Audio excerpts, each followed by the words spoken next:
Eduardo Marostica, aquí nuestro invitado de hoy. Que ya estaba interesante la charla Sí, antes sí, del sí. micrófono. En un momento dado dijimos, bueno, empecemos el Pará, programa. empecemos el programa porque la verdad que la gente merece escucharlo.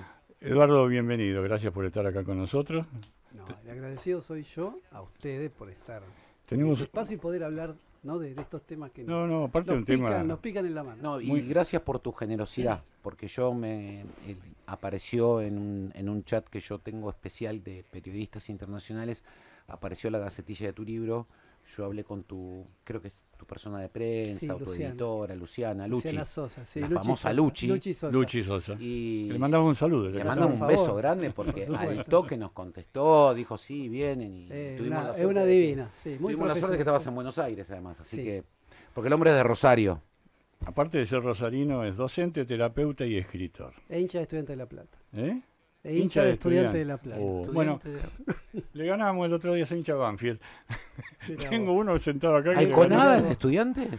a Conada de gimnasia. Alconada de gimnasia. No, perdón, el que es de gimnasia es Luciano Román. Sí. Conada creo que es de estudiante. Creo que de estudiantes Sí, creo que de jugó Alconada Mon. Sí, porque se lleva mal con Luciano. Sí, sí. Futbolísticamente Futbolísticamente hablando. Además es papá Sí, por supuesto. de Franco y Jaromil. Así es. Bien. Así que... Y escribió un libro...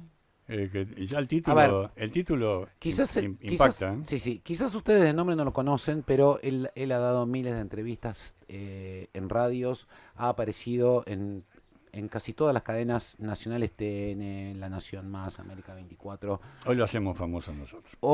Es una persona... Hoy pegó el salto. Hoy pega el salto. No, es una persona que es referente del quilombo de lo que es Rosario. Uf. Es un referente. Cuando alguien de estos periodistas grandes quieren hablar con alguien que sepa en serio de lo que pasa en Rosario, el hombre sale normalmente por Zoom Ujú. y cuenta las cosas como son. Y acaba de escribir un libro, Y nos trajo dos libros. que nos trajo 2 libros. Y que agradecemos y se lo mangueamos porque Sí, se lo mangué yo. Se lo mangué yo. La verdad es esa. Que el título suena agresivo. A mí personalmente no me sonó agresivo, es una agresivo realidad. no, impacta. Impacta, bueno, pero es una realidad. El título del libro se llama Yo quiero ser sicario. Mostrarlo a las cámaras. Así se ve, espero que se pueda ver. Y la foto impacta más que el título. Sí, una escuela sitiada por los narcos. Eduardo, buenas noches. Gracias por estar. ¿Por qué el título del libro? Vamos a empezar por ahí. El título tiene que ver con algo que le contesta un alumno a una docente que en su clase hace una consigna muy común. Bueno, ¿qué van a hacer chicos, chicas, después que termina la escuela, ¿no? Tercero, cuarto año? Y este pibe, entre otros oficios, dispara, valga la redundancia, yo quiero ser sicario. Y no lo dice como si fuese un simple pavoneo, que también podemos hablar por qué alguien quiere pavonear con eso, pero la docente, cuando se lo dice a este pibe, empieza a registrar detalles de su mapa familiar, de su red socioafectiva, y percibe algo que es cierto. Este pibe puede ser sicario, ¿no? Yo digo, es la historia de un pibe que se va oscureciendo hasta llegar a ser Darth Vader, ¿no? ¿Se logra su objetivo? ¿No?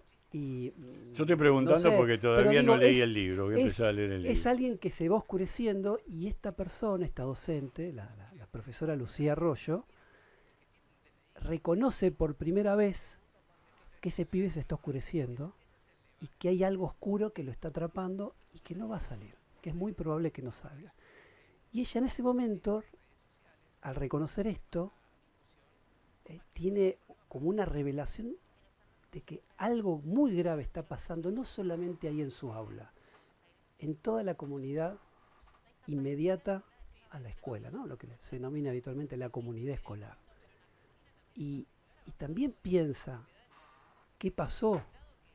¿Qué está ocurriendo acá y tal vez en otros lugares? ¿Qué bancarrota moral está existiendo en este momento, en esta comunidad, para que un pibe diga que quiere matar por dinero? cuando un oficio debería propender al bien común, resolver un problema de alguien. Y un pibito, 15, 16, 17, diga alegremente o de esa manera tan intempestiva que quiere matar por dinero. Aparte sabemos que eso, perdóname, sabemos que eso siempre termina mal. Generalmente esa profesión, entre comillas, termina mal, con lo cual evidentemente tampoco valoran su vida, ¿no? Bueno, hay algo que me han preguntado en otras entrevistas y tiene que ver por qué un pibe querría ser sicario, ¿no? Y es la pregunta, digamos, Sí, que deviene prácticamente de esto que yo les decía. Y ahí aparecen muchas variables. La cosa no es simple, no se reduce, ¿no?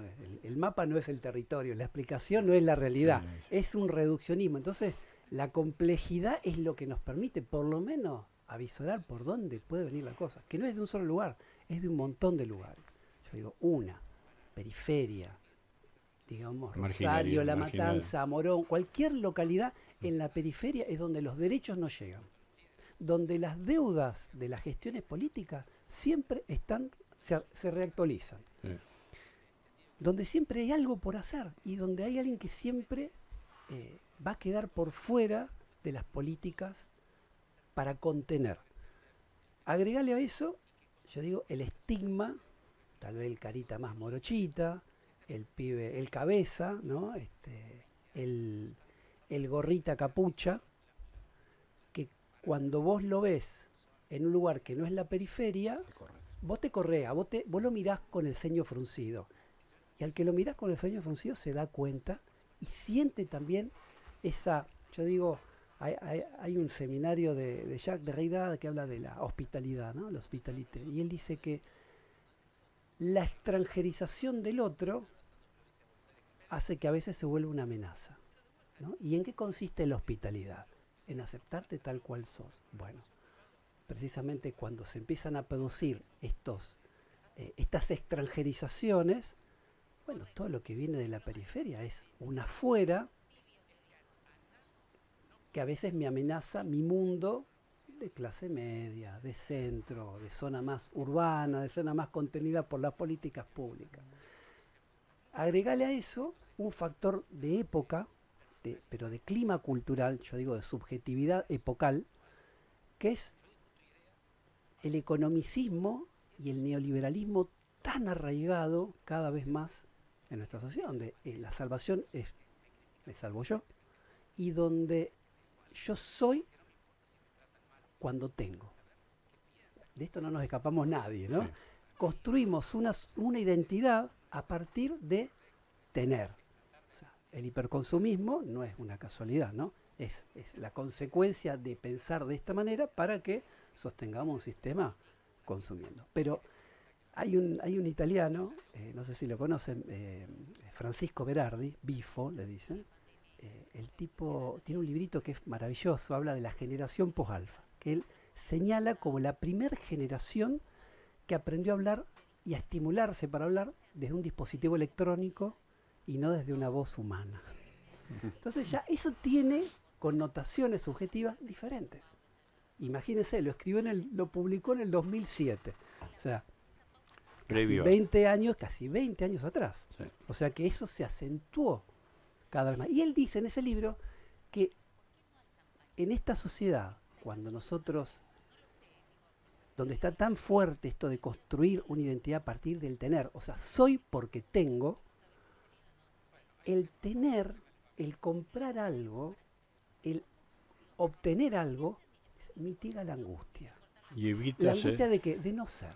Y evita tener que transcurrir un camino que le hubiera costado de ser mucho más largo cuando antes de todo este tipo de... Eso sería otra variable que la podemos incluir en la transición de la modernidad, del modernismo, de lo preglobal, ¿no? La preglobalización, un tiempo que ahí lo podemos ubicar en los 90, ¿no? Es que me parece que lo que vos estás describiendo empezó ahí. Me parece. Se acentuó. Mira, hay autores, hay un francés que tiene una lucidez maravillosa, Gilles Lipovetsky. Él escribió un libro, finales de los 70, se llama La Era del Vacío, y anuncia prácticamente todo lo que va a venir en las siguientes décadas. Él lo escribe en Francia, él escribe la Europa de fines de los 70. Tal vez acá, en nuestro país, eso se empezó a sentar en los 90, ¿no? Él tuvo el mayo del 70 también, previamente, en esa época. Donde le debe haber influido para empezar pero a yo te hablo analizar año otros 78, caminos. 78, fines de la perdón, Sí. dije 70, no de los años, sino la década del correcto. 70, el 78, 79, lo publica por ahí. Y él anuncia estos cambios. Él habla del proceso de personalización y de hiperconsumo. Ya lo empieza a advertir, finales de los 70, ¿no? Claro, esto hoy en día, un pibe que no tiene para comprar y quiere ser, lo va a obtener como sea. ¿Y qué es lo que tiene más a mano? Bueno, el narcodelito y todas sus variantes de oferta de trabajo son posibilidades de ganar plata fácil. Sin duda. Hay un costo, pero un pibe de 15 años no está preguntándose el costo, ¿no? No, a esa edad sos inmortal. Así exacto. Sí. Tenemos la capita y somos Superman, ¿no? Sí. Bueno, entonces, ese es un problema. Agregarle otro de género, que son los temas que yo tal vez son lo que más estudié. El pibe macho, el varón que necesita demostrar su masculinidad a través de macho alfa, primero entiende el poder solo para someter. O sea, es porque somete a alguien, ¿no? Porque lo vivió antes. Porque no está casado. La dialéctica del amo y el esclavo. No está casado. Lo decía Hegel, ¿no? En la dialéctica del amo y el esclavo, o sea, yo quiero que me reconozcan, no como esclavo, como amo. Entonces, y el esclavo me respeta a mí, ¿por qué? Porque tiene miedo de morir. Entonces, esa asimetría de poder, bueno, yo creo que se juega de manera descarnada en un pibe que se consuman todas esas variables, y seguramente algunas se me está escapando, pero hay algo de esta masculinidad, yo digo, tóxica, destructiva, ¿no? Y que un pibe con un arma en la mano es peor. Es, en clave de género y en ese contexto, es más macho, es más hombre. Entonces, sumale políticas que no llegan, climas de época de tener para hacer, agregarle cuestiones de género, muy arriesgadas. Digamos, la estadística termina diciéndonos que el 95% de los homicidios que existen en nuestro país son varones, jóvenes. Matan y mueren. O sea, están jugados. Lo que Están decías vos, ¿no? jugados. Es un reinado corto. Sí, sí. O terminan en la cárcel, ¿no? Pero es una estadística tremenda. Y están dispuestos a correr riesgo. Y Lucía Arroyo ve eso y, claro, ¿cómo no vas a tener una crisis con tu trabajo? Porque vos, en algún punto, yo creo que cuando alguien quiere dedicarse a la docencia, y digo la docencia porque hay mucho de afectivo, tal vez ahora cuando se habla de la docencia, la educación, se quedan solamente los contenidos curriculares. Eso no es educación. Yo de los docentes, digamos, la educación tiene esa acepción, digamos, de afecto, de cuidado, yo digo una forma de amar, de contención. Yo de las docentes y los docentes que me acuerdo de la primaria, de la secundaria, de la universidad, son los que me miraron de una manera distinta. Y dejaron huella. Sin duda. Y por lo general me dice, profesora tal era. Yo me sigo acordando de los nombres de determinados profesores y determinados maestros. Y otros no existen. Otros no existen. ¿No? Como diría Juan José Sebrelli, para recordar hay que olvidar. Hay que olvidar. Sí, es cierto. Pero en la jerarquía de nuestra memoria aparecen las personas que nos brindaron afecto. No es chauvinismo, no es demagogia. Es necesario, o sea, sin transferencia afectiva no existe el acto educativo.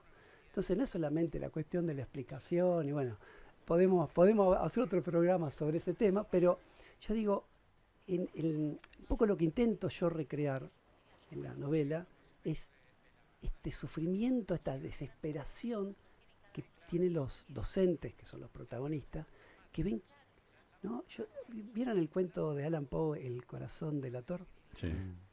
Que él tenía ese tío que tenía un ojo de vidrio a cierta hora, la luz de la luna le daba, ciertos días le daba. Y él empieza a esconderse para meterse en la pieza del tío y se tenía que mover, desplazarse muy lentamente, más lento, y dice así, que la aguja del minutero de un reloj. ¿Qué ocurre cuando vos mirás el minutero de un reloj? No se mueve. No pasa nada. Te descuidaste y se movió. Y yo digo que a veces en el campo social, y me ha pasado, vos decís, che, no cambia nada, todo lo que hago no sirve para nada. Y en este caso, a Lucía Arroyo lo que ocurre es que no es que la cosa mejora, se da cuenta que empeoró de una manera astronómica. Y dice, ¿qué pasó? ¿Cómo no pudimos ver esto? ¿Cómo no lo pudimos advertir? Y nadie lo advierte. Hay que hacer algo, ¿no?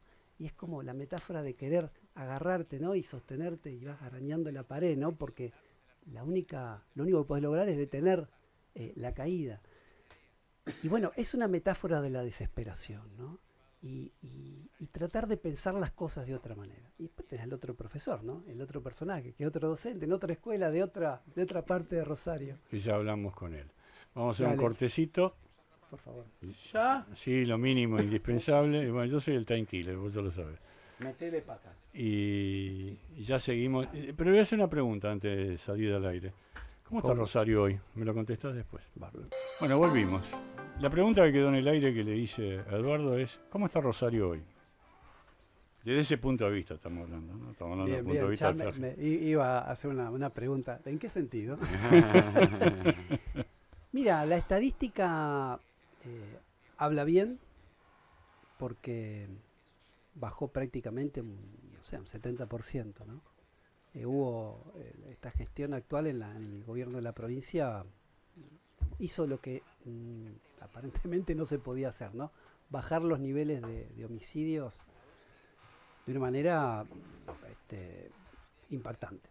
O sea, prácticamente hay un tren, o sea, de los números que había en el 2023, 2022, que venía en aumento, se pasó a un 30% de esas cifras. O sea, en ese sentido, hubo un descenso bastante marcado. Pero algo que me pasó a mí, digamos, puntualmente con las personas que yo les decía fuera del aire, las que me inspiraron a mí, y yo lo hago siempre, en cualquier novela que escribo, algún libro, y si alguien me inspiró, yo le agradezco públicamente. Me pidieron que por favor no los mencionara. Obvio, obvio. Una periodista en una radio en Rosario me dijo, ¿y vos dormís tranquilo? Y es como que por las preguntas que me hacen, ahí tal vez yo tomo noción Ahí tomas conciencia. Pero yo digo, es una novela, no es la realidad, no es un informe periodístico, no es investigación en profundidad, es una novela. Yo recreo, digo, la oscuridad que asoló a Rosario en un momento, tal vez hace un par de años, que siguen habiendo lastres. No sé, Era un asesinato por día. Claro. Oficialmente. Sí. Yo empecé a escribir esta novela que no se llamaba así en su momento, se llamaba Los que salieron. Y eran historias, cada uno de los personajes lo que tenía era que había podido salir de ese encorsetamiento que en el decir sartreano, Sartre en un libro, Jean Genet de Mártir Poeta, él describe, dice que Jean Genet estaba rigurosamente condicionado para ser un ladrón, pero no restituyó la totalidad de ese condicionamiento. Y fue poeta. Eso, para Sartre, ese movimiento no restitutivo del condicionamiento social, es la libertad. Es hacer uso de tu libertad. A mí me pareció... Melody, sí. Melody, una chica que entrevistamos nosotros, que la madre la obligaba a los 6 años a vender flores en Belgrano. Pasó las peores cosas que le pueden haber pasado a una nena, le pasó de todo. Nunca robó, nunca se prostituyó. Cuidó a su madre. Cuidó a su madre, la perdonó, te diría. Perdonó, sí. La perdonó, hoy está casada, tiene hijas, tiene una vida normal. Bueno, ahí tenés un ejemplo de ejercicio La de resiliencia, libertad, como ¿no? se dice Claro. ahora, ¿no? y bueno, entonces yo digo, estas personas a mí me inspiraron porque habían podido salir de ese, hacer uso de esa libertad en ese sentido, ¿no? Y la empecé a escribir en diciembre del 22. O sea, al año siguiente fue el pico de asesinatos, ¿no? Que siempre se lo llamaba ajuste de cuenta. Por eso yo hablo de la extranjerización del problema. El ajuste de cuenta es como si, bueno, está... Hasta que en algún momento... Algo habrá hecho. Algo habrá hecho. Claro, vos hiciste algo, yo te clavo un tiro. Porque... Famoso, no te metas, algo habrá Claro. hecho y bueno, Sí, por algo bueno, será. por eso te Por metí algo en- será. No son frases muy de la idiosincrasia argentina. Son frases de los baby boomers, que escuchábamos los baby boomers. Y a mí me conmovieron esas historias. Ahora, cuando... bueno, hay mucho en el contenido, en la trama, que aparecen noticias. Porque la verdad que era... Yo tenía ingredientes para guión todos los días. Sí, sí. Y bueno, en un momento cuando yo decido la publicación de la novela, yo la termino en enero del 24. Antes de esa semana trágica que matan a un taxista, a otro taxista, a un colectivero y al pibito en la estación de... Y balean los restaurantes, más o menos. No, el tema es que mataron sí. en una semana, 6 días, mataron al azar, sí.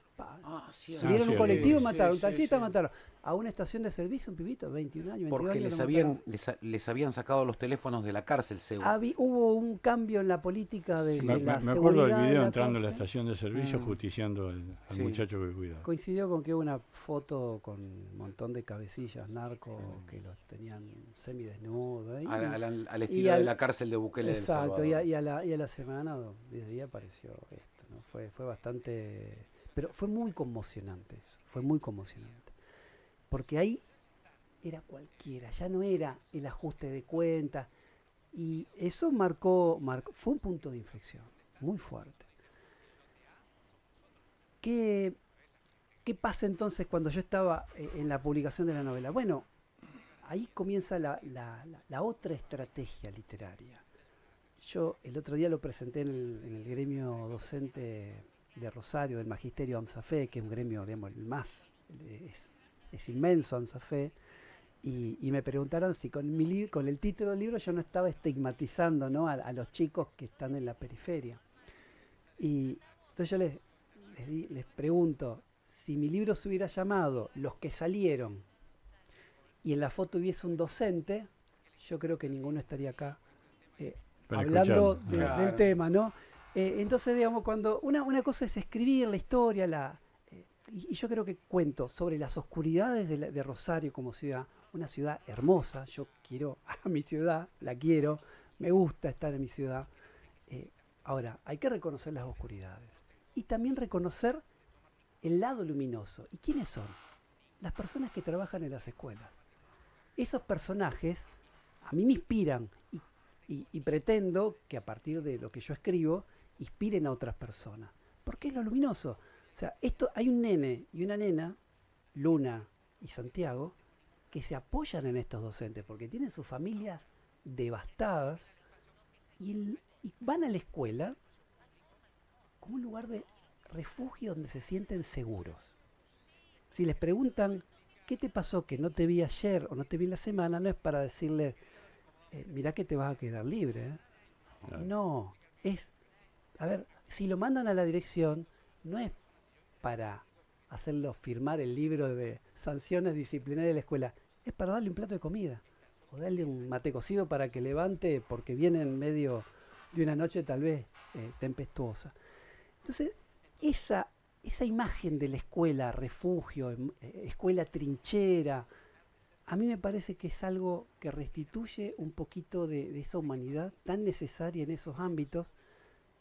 Y bueno, en ese sentido, Yo quiero ser sicario no es una historia oscura, amarillista. No. Ahí aparece otra cosa que es tal vez el amor en una de sus expresiones, ¿no? Vos sabés que... Aparece aparece la vocación verdaderamente docente. Sí, que es lo que hoy en día no brilla por su ausencia. Hoy hablábamos con Fernando en la previa de que últimamente hemos armado programas vinculados con lo social, con el factor social. Y no es casualidad. Yo creo que tiene mucho que ver porque estamos entrevistando gente que hace cosas que el Estado no hace por la gente. Tuvimos hace 2 programas a Jorge Deal, que es el dueño médico del sanatorio Otamendi, pero a su vez tiene un grupo de profesionales que en la zona del Chaco y Formosa atienden 600 profesionales. 600 profesionales que van a atender durante el año a más de 5.000 o 8.000 pacientes. Donde no va nadie, el Estado no aparece. Hemos hablado varias veces con una amiga de la casa, que es Mica Urdines, que tiene el programa Hambre de futuro. Hambre de Futuro. Y nos hemos empapado tanto de esos problemas que hay, pero que lo visualizábamos en el norte del país, en el Chaco, en el Chaco profundo, en el impenetrable, en lugares donde vos decís, esta gente vive mal, pero con lo que estás contando vos ahora de Rosario, estamos hablando de una ciudad cosmopolita, está bien, estamos hablando de los alrededores de Buenos Aires también pasa lo mismo. Con lo cual te das cuenta que esta problemática es una problemática general del país. Y te das cuenta, por otro lado, no voy a hablar mal de este gobierno porque puede lograrlo por sí solo, pero muy preocupado por el tema de la economía, se olvida la gente, y es lo que hablábamos de la contención. Es lo que yo siempre hablo en mi mercado de los médicos. El médico no te contiene, puede ser premio Nobel de medicina, y si no te contiene no logra resultados. Más allá que te cure o no te cure. Sí. Y creo que esto pasa con los profesionales, pasa con la gente que se va a dedicar y entrevista. A mí me conmovió muchísimo de lo de Mica Urdine, el caso de este chiquito que tenía una parálisis cerebral. Y vos decís, ¿cómo pueden vivir? Hay perros que viven en mejores circunstancias. ¿Y a los políticos no les importa esto? ¿A ninguno les importa? ¿A ningún lado? ¿Cómo es la cosa? Yo creo que sí. Digamos, como Sí, en en la toda- época de elecciones. digamos, les la interesa. viña del Señor es vasta, ¿no? Diría mi viejo.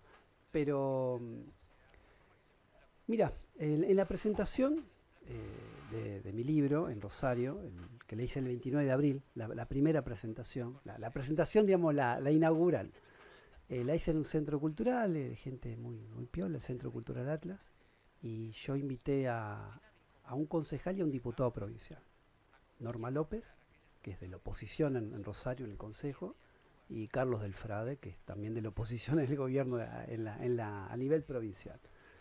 Ellos me acompañaron, yo reconozco que son personas comprometidas con esto, y Norma me dijo, esto tiene que tener declaración de interés municipal.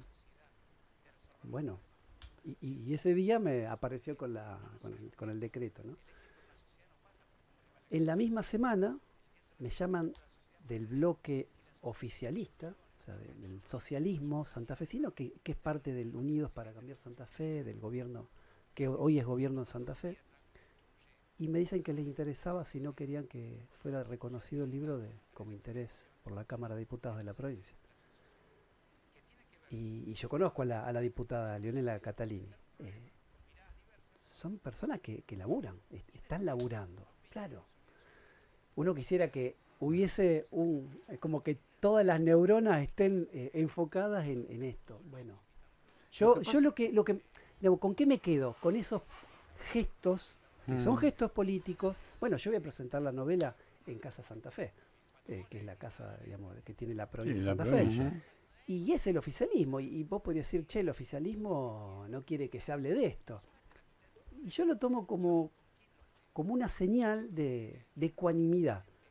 Bueno, no me consideran un tirabomba, reconocen el trabajo que yo estoy haciendo y reconocen que esto pasa, porque si no, ¿cómo vas a abordar un problema y resolverlo si no lo reconoces? Si no reconoces que estás enfermo, no vas a solucionar. Esto no significa que yo sea oficialista, ni siquiera, y ni tampoco significa que yo sea de la oposición, digamos, pero me quedo con esas personas que son representantes de espacios políticos y son oposición. Y sin embargo, a mí me generó, primero dije, wow, qué extraño. Después dije, mira, qué interesante. Y yo digo, qué bueno. ¿Te puedo hacer una pregunta? Toda la que quieras, ¿vale? Si da el tiempo. Tema de género. Sí. ¿Existe una yo quiero ser sicaria? Por lo general, a las chicas no les, en la cuestión de perfil de género, las chicas van a trabajar al búnker. Las chicas trabajan en la cocina. Así se divide Y el trabajo. por lo general son chicas que viven abusos Sí, sexuales, terrible, ¿no? terrible. Es otra, digamos, la violencia que se juega. Los pibes, vos fíjate cuál es el mapa de lo delictivo, ¿no? ¿Cuáles son los protagonistas de lo delictivo? Son varones jóvenes, Sí. los que delinquen. Menores. Menores. Sí, sí. Varones jóvenes, sí, ponle que no sean menores de edad, pero 20, 25 años, 15, 25, es una franja. ¿Por qué? Yo creo que el mandato del proveedor también hace mucha presión sobre estos pibes, que el tener y proveer es mucho más pesado, les resulta mucho más pesado en las espaldas que tal vez a las chicas. Pero a un pibe ofrecerle un arma para que mate es más tentador porque se siente también más Más varón. Más Y macho. es más Más rápido. hombre. Va, ejecuta, vuelve y cobra. Si es que le va bien. Si es que le va bien. Sí, que vuelve. Tiene que cumplir ciertos... Sí, tiene que volver, pobre. Mandar ¿no? la Pero prueba, no, tiene sí. que volver, ¿no? Pero, digamos, hay algo, digamos, así como en la docencia inicial te encontrás más docentes mujeres que varones, y a medida que van creciendo los alumnos, te encontrás con que se hace más mixto, ¿no? Sí. Digamos, en el jardín de infantes no encontrás un varón, maestro jardinero, ni a garrotazo. Ni en pedo. Ni en el magisterio, o sea, ni estudiando. Son raras a mí, y cuando aparecen, decimos, ¿qué quiere hacer un tipo acá? En la primaria ya es un poquito, aparecen algunos, en el secundario ya es más frecuente, y después en la universidad o en el nivel terciario, ¿no? Pero aparece esto, digamos, también se da, no decimos vocación porque no es vocación, no tendría que ubicarlo en ese lugar, pero sí en las expectativas de ¿con qué me gano la vida? Bueno, en el narcodelito hay cierta oferta diferenciada a varones y a chicas. En tus otros libros, que lo voy a leer porque Cuánto amor, Ajá. En el ojo de la tormenta y en los príncipes azules de Estiña, me encanta. Supervivencia masculina en tiempos de construcción. Exactamente. Vos estás hablando de la supervivencia masculina, de la subjetividad. Contanos un poquito de esos otros libros. De esos libros, bueno, mi vida alterna entre el ensayo y la literatura. Yo en el ensayo me hago cargo de lo que digo, es una lectura más académica, me gusta lo coloquial, en la academia me dicen que soy muy coloquial, en lo coloquial me dicen que soy muy académico, bueno, estoy lidio ahí. Vendé los libros. Se ven. Listo, ya está. Seamos pragmáticos a esta altura del partido, escúchame. Bueno, pero ¿qué me ocurre? Duro ¿no? lo suyo, Meite. No, pero es cierto. Mira, Afloró el pragmatismo a flor de Pero piel. por supuesto, que digan lo que quieran. Vende libro, vende libro. lo que ocurre, yo creo que a mí la literatura, mira, ¿sabes que me acuerdo siempre de este libro de Tomás Eloy Martínez, Las vidas del general? Ese libro para mí fue un punto de inflexión, porque él quiere escribir la biografía, pero él le dice, venga Martínez, usted va a ser mi primer biógrafo, años 60 y pico. Y Martínez se encuentra con un Perón que le tiraba, como decimos en los pibos, le tiraba verdura. Y Martínez dice, yo no puedo hacer una biografía. Cuando voy a corroborar la fuente me dice, no, pero Perón está diciendo cualquier cosa. ¿Qué va a llegar primero? Perón llegaba último en los entrenamientos. Y Martínez dice, no, bueno, ¿qué tengo que hacer? Bueno, no voy a hacer una biografía histórica rigurosa de una novela. Y en la novela, lo que yo no sé, me lo imagino. Y lo resuelvo así. Bueno, yo eso de Martínez lo tomé casi literal. Entonces, cuando yo tengo que hablar de temas donde no tengo, digamos, la fuente, el asidero, porque es algo que se ve, que se percibe, a mí me resulta muy cómodo, hasta me resulta mejor, contar una historia y a ver qué pasa. El storytelling. Y vamos avanzando. Y vamos viendo, ¿no? Entonces yo te cuento una historia, te cuento de un papá, de un tipo, de un adulto, que es el profesor Roncino, que no tenía la menor gana de ser papá. Y de golpe se ve que un pibe le empieza a pedir ayuda. Y le pide ayuda y en un momento el profe tiene miedo que al pibe le pase algo. Y se acuerda que un viejo amigo le dijo, ser padre es aprender a tener miedo. Chao. Lo mató. Y ahí se da cuenta que algo le está cambiando, ¿no? Y la figura sería un hijo adoptando un padre, ¿no? Sí. Y a mí me gustó mucho jugar con esa imagen, ¿no? de un padre adoptivo, ¿no? ¿Qué pasa? ¿Qué pasa acá, no? Entonces, a mí contar historia, como decía Isabel Allende, hay cosas que no hay mejor forma de contarlas que construyendo una historia. Entonces, en mis libros sí, yo trabajo, digamos, los núcleos que trabajo cuando yo hablo de masculinidad y demás, es qué pasa con esta disociación afectiva que tenemos los varones, que nos enseñaron a bancárnosla, a no, entre comillas, mariconear, cuando mariconear significa expresar el dolor o que algo te duele con una manifestación visible. Aguantátela. Y uno... Sé macho.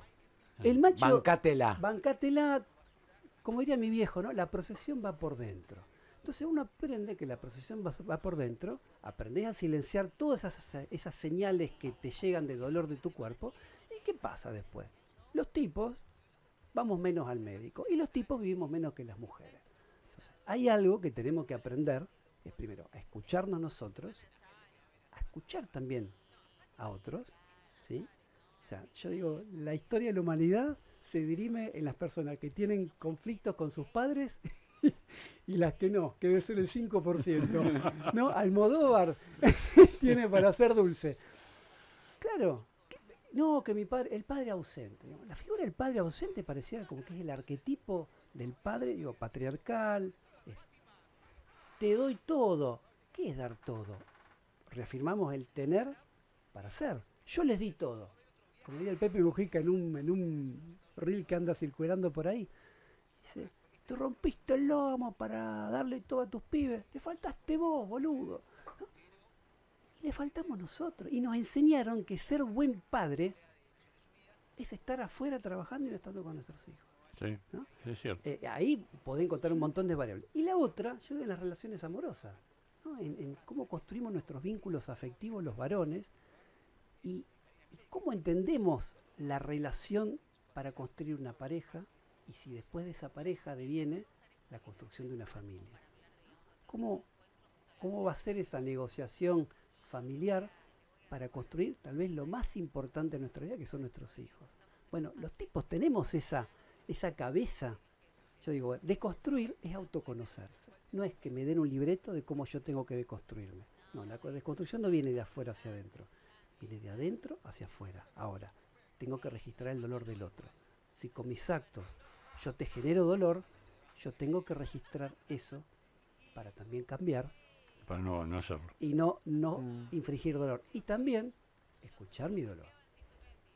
Y poder expresarlo, ¿no? Porque si no, y dar, nos vamos a la tumba en silencio. Permitime ¿no? agregar Sí, algo. me lo voy a llevar a la mesa luz, lo voy a tener de noche Sí. cuando necesito tener mi quilombo. No, y dar el contexto al otro para que se sienta cómodo con su amigo contándote las cosas que le pasan. Por supuesto.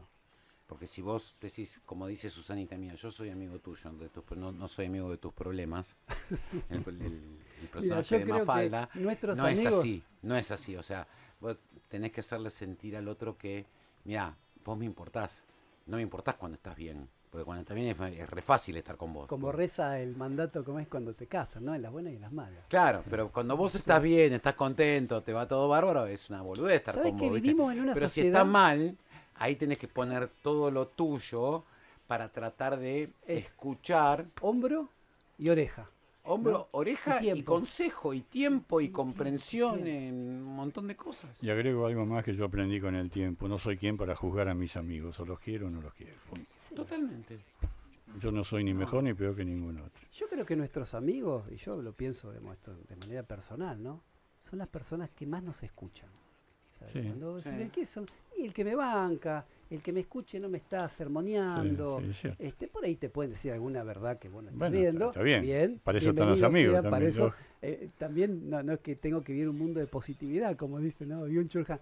Hoy no nos bancamos, ya hacemos una grieta de alguien que nos dice algo que no nos gusta, ¿no? Sí. Entonces también tener esa permeabilidad, Esa ductilidad. esa ductilidad o maleabilidad para también aceptar la crítica. Pasa que en los tiempos que vivimos, Eduardo, son muy complejos. Yo entiendo, sobre todo a los jóvenes, a la gente más joven que uno, bueno, yo soy más grande que mucho. y entendés hasta dónde llega la posibilidad de meterse uno en la vida de los demás y hasta dónde no. Y dónde conviene. Y a esta altura de partido, yo estoy en una etapa en mi vida que... Mi madre murió el año pasado, va a ser un año que murió. A los 99 años hubiera cumplido 100 pasado mañana. Y cuando le preguntabas cuál era el secreto de su longevidad, dijo, todo me chupa un huevo. Textual, ¿eh? Y a mí me pasa exactamente todo lo contrario. Es decir, todo lo que ella podía hacer era precisamente porque le chupaba un huevo. Y yo creo que a esta altura de partido uno tiene que encontrar el equilibrio. Eso es lo más difícil de encontrar. Sí, pero lo encontrás vos. Sí, no Tenés queda que otra. tomarte ese tiempo. Hay que hacer una inversión en uno mismo. Y ¿no? lo importante es empezar a buscarlo. Sí. Lo importante es tener la voluntad de empezar a buscarlo. Pasa que cuesta, ¿viste? Y Cuesta sí, cambiar a esta bueno, altura de partido. bueno, Es macho. un dolor de hueso, ¿viste? ¿Viste Yo, cuando vos... yo tengo otra palabra para, en vez de buscar, A ver. es construirlo. Sí, Bueno, Es sí. construirlo. sí, Pasa que es como una casa, es mejor arrancarla de cero sí. que hacer la remodelación, ¿no? Y Entonces, es más caro inclusive. es más caro. Entonces, cuando uno empieza ese proceso de deconstruir, que deconstruir es una palabra vieja, o sea, Sí, ya- no es de la época de machos alfa, es ¿eh? No, genial. no. El primero que Es de habla antes, viene de sí, antes. viene de Machos eran los de Heidegger, antes. De Heidegger, viene de Jacques Derrida, que también en un seminario, no me acuerdo si era el monolingüismo del otro, él habla de destruir el lenguaje, porque hay que destruir todas las significaciones del lenguaje que hacen a nuestro mundo. Entonces, si vos tenés que destruir, o sea, hay una construcción hecha a partir de las palabras, que las heredamos, nosotros no elegimos, el lenguaje nos habla a nosotros. O sea, nosotros, ¿cómo aprendimos a hablar? Es la lengua que es. Sí. Entonces, empezar a cuestionar ese mundo de palabras es empezar a deconstruir, es destruir para volver a hacer algo distinto. No es moco de pavo. No es No. fácil. Es una tarea que no. implica tiempo, reflexión, autocrítica, bueno, y también malestar, porque cuando uno empieza a Inteligencia. encontrarse, Inteligencia. y hay que desarrollar otras Y habilidades. capaz que duele. Por supuesto. Capaz que duele. El proceso terapéutico o de autoconocimiento siempre hay Y algo la de- edad en eso tiene mucho que ver. Yo siempre digo que lo bueno de llegar a viejo es que la sordera te permite escuchar lo que vos querés. Entonces todo eso tiene... El proceso a esta altura de partido, llegar a esta altura de partido, vivo y dentro de todo bastante bien, no es al pedo. No. Es para que podamos poner estas cosas en sintonía. Tu última pregunta, ya llegó el otro invitado Oh. y aparte nos tiene que dedicar los libros. Acá no se va, sí, sino sí, dedica sí. los libros. Yo te quería preguntar, el flagelo de la droga, que no es solamente en Rosario, es en todas las ciudades Sí, sí, totalmente. populosas como Córdoba, Entre Ríos, no es solamente Rosario, no digamos que, o sea, Rosario sale en los diarios y es marketinero, pero es en todos lados. Neuquén es terrible.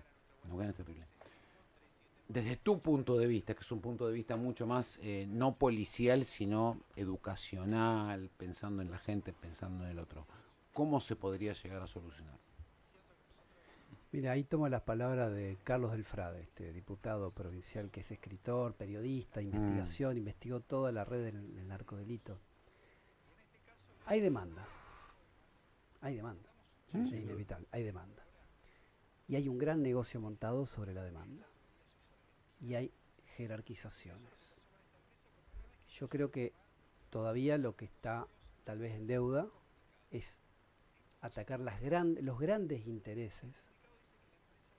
¿Sí? Se está atacando tal vez lo territorial, se está acordonando un poco más, se está encorsetando ese menudeo, pero hubo, por ejemplo, fugas de 500 kilos de cocaína por los puertos y no se ve mucho movimiento, ¿no? O sea, ¿quién fue el responsable? Entonces yo creo que ahí, tal vez ese es el punto, cuando el negocio empiece a ser atacado y tal vez la Argentina empiece a ser un territorio más libre, tarea que tal vez nos excede a nosotros. Yo no lo voy a ver ámbito, ¿no? seguramente. Yo no lo voy a ver. Es muy difícil porque es muy complejo. Aparte es un problema mundial. ¿no? Vos rascá un poco, claro. Sí. No es solamente acá, es en todos No, lados. no. Pero hay demanda, o sea, también está eso. Hay, Sí. hay una cultura, hay muchas cuestiones también de subjetividad de época. por algo existe la droga, para evadirse, para estar Sí. en otro mundo. Bueno, hay algo insoportable en esto cotidiano, que bueno, yo creo que es lo que decía Gilles Lipovetsky, ¿no? El hedonismo por el hedonismo, una sociedad hedonista donde se busca el placer inmediato. O tal vez me voy más atrás, la que pintaba Aldous Huxley, Sí, El Aldous Mundo Huxley. Feliz, ¿no? Mm. Era uno de los Claro. modelos, ¿no?